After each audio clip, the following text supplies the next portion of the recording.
Bismillahirrahmanirrahim. Saya Azmi Sunesur Azizah dari kelas 12B. Kali ini akan membahas mengenai salah satu tokoh gerakan pembaharuan Islam, yakni Muhammad Rashid Ridho. Rashid Ridho lahir di Al-Qalamun pada tanggal 23 September 1965. Menurut keterangan, silsilahnya bersambung dengan Nabi Muhammad SAW melalui garis keturunan Husain bin Ali bin Abi Thalib, sehingga ia mendapat gelar Sayyid. Ia dilahirkan dan dibesarkan di lingkungan keluarga terhormat serta taat agama. Rashid Ridho tekun mengikuti berita perkembangan dunia Islam melalui surat kabar Al-Urwatul Wusqa yang dipimpin oleh Jamaluddin Al-Afghani dan Muhammad Abduh. Melalui surat kabar tersebut, ia mengenal gagasan dua tokoh pembaru yang sangat dikaguminya itu. Ide-ide yang dikumandangkan oleh kedua tokoh tersebut sangat berkesan dalam diri Rashid Ridho, sehingga menimbulkan keinginan yang kuat di hatinya untuk bergabung dan berguru kepada keduanya.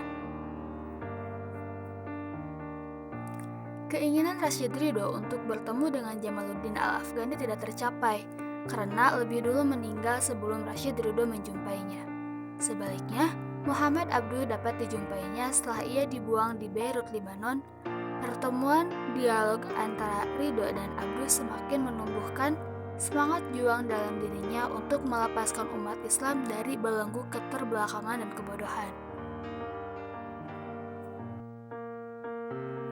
Rashid Ridho banyak menyerap pikiran dan pandangan Muhammad Abduh dalam usaha memajukan umat Islam. Setelah Muhammad Abduh diizinkan kembali ke Mesir, Rashid Ridho mengusulkan kepada gurunya agar ia menerbitkan sebuah majalah. Maka terbitlah majalah yang diberi nama Al-Manar.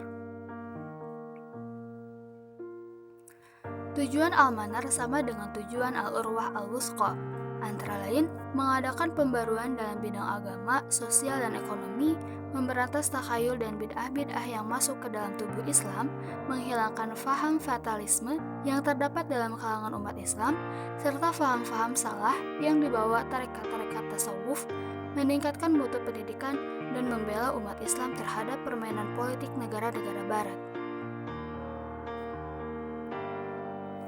Selain itu, Rashid Ridho melihat perlunya diadakan tafsir modern dari Al-Quran, yaitu tafsir yang sesuai dengan ide-ide yang dicetuskan gurunya. Ia selalu menganjurkan kepada gurunya, yaitu Muhammad Abduh, supaya menulis tafsir modern. Karena selalu didesak, Muhammad Abduh akhirnya setuju untuk memberikan kuliah mengenai tafsir Al-Quran di Al-Azhar. Keterangan-keterangan yang diberikan gurunya oleh Rashid Ridho dicatat untuk selanjutnya disusun dalam bentuk karangan teratur.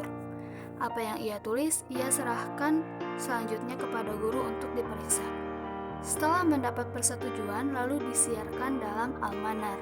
Dengan demikian, akhirnya muncullah apa yang kemudian dikenal dengan tafsir Al-Manar. Beberapa pemikiran Muhammad Rashid Ridho, diantaranya sikap aktif dan dinamis di kalangan umat Islam harus ditumbuhkan.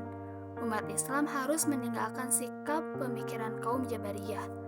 Akal dapat digunakan untuk menafsirkan ayat ataupun hadis dengan tidak meninggalkan prinsip hukum. Umat Islam harus menguasai sains dan teknologi jika ingin maju. Kemunduran umat Islam disebabkan adanya unsur bid'ah dan khurafat yang masuk ke dalam ajaran Islam. Kemudian, kebahagiaan di dunia dan di akhirat diperoleh melalui hukum yang diciptakan Allah Subhanahu wa Ta'ala. Perlu menghidupkan kembali sistem pemerintahan khalifah. Khalifah adalah penguasa di seluruh dunia Islam yang mengurusi bidang agama dan politik. Khalifah haruslah seorang mujtahid besar dengan bantuan para ulama dalam menerapkan prinsip hukum dalam Islam sesuai dengan tuntutan zaman. Mungkin dicukupkan untuk pembahasan tokoh pembaru Islam yaitu Muhammad Rashid Ridho. Terima kasih sudah menonton video ini, semoga bermanfaat. Assalamualaikum warahmatullahi wabarakatuh.